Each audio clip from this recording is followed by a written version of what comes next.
Hello friends, स्वागत है आपका तनिष्का स्टेन यूट्यूब चैनल पर।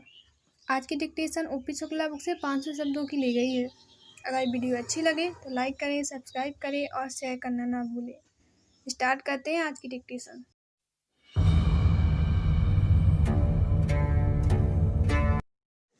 सभापति महोदय, मैं नए शिक्षा मंत्री महोदय जी का स्वागत करते हुए शिक्षा मंत्रालय की ओर से इस सदन में पेश की गई मांगों का समर्थन करना चाहता हूं। मैं सरकार का ध्यान इस बात की ओर आकर्षित करना चाहता हूं। विचारणीय विषय है कि हम लोग अभी तक शिक्षा की कोई एक राष्ट्रीय नीति निर्धारित करने में असफल रहे हैं। अक्सर ऐसा कहा जाता है कि शिक्षा केंद्रीय सरकार का विषय नहीं है, यह राज्य सरकार का विषय है। यह ठीक है कि शिक्षा राज्य का विषय है, लेकिन संविधान की दूसरी धाराओं के अनुसार शिक्षा के बारे में केंद्र की भी जिम्मेदारी होती है।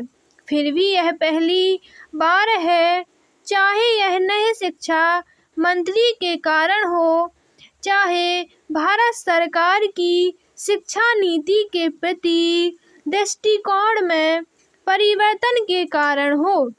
हम यह पाते हैं कि जो वार्षिक विवरण इस वर्ष के शिक्षा पर पेश किया गया था, उसमें केंद्रीय सरकार ने शिक्षा के प्रति और शिक्षा से संबंधित हिंदी भाषा और भारत की दूसरी भाषाओं के प्रति अपनी जिम्मेदारी को खुले तौर से स्वीकार किया है।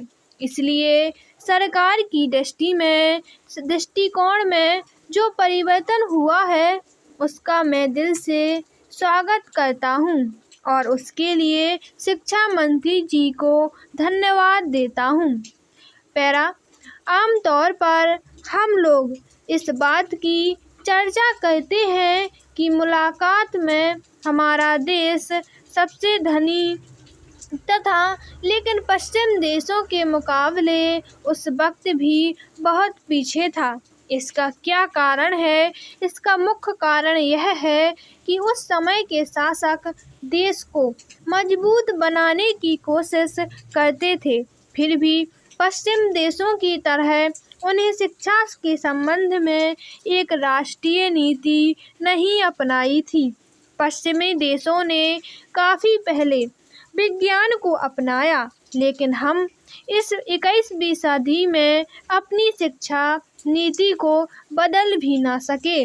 आज भी जब वित्त मंत्री जी अपना बजट पेश करते हैं, तो उसमें शिक्षा के लिए ज़्यादा पैसे की व्यवस्था करना वे ज़रूरी नहीं समझते। मैं सरकार के ध्यान में यह बात लाना चाहता हूँ कि बड़े दुख की बात है कि कई राज्य सरकारें बीते हुए वर्षों में शिक्षा पर अपने बजट का जो प्रतिशत खर्च करती आई हैं, उसमें उन्होंने कसौटी की है। ऐसी हालत में संविधान में सरकार पर शिक्षा के लिए और लोगों को शिक्षित करने की जो जिम्मेदारी सौंपी है, उसको सरकार कैसे पूरा कर सकेगी? यह बात मेरी समझ में नहीं आती है। कोई भी ऐसा प्रगतिशील देश नहीं है जहां हमारे देश की तरह शिक्षा को सबसे पीछे रखा जाता है और उस पर इतना कम खर्च किया जाता है। पैरा, सभापति महोदय, यदि आप आज्ञा दें तो मैं विभिन्न प्रदेश सरकारों ने आज तक शिक्षा पर जो खर्च किया है, उसके आंकड़े इस सदन के समक्ष रखना चाहता हूँ।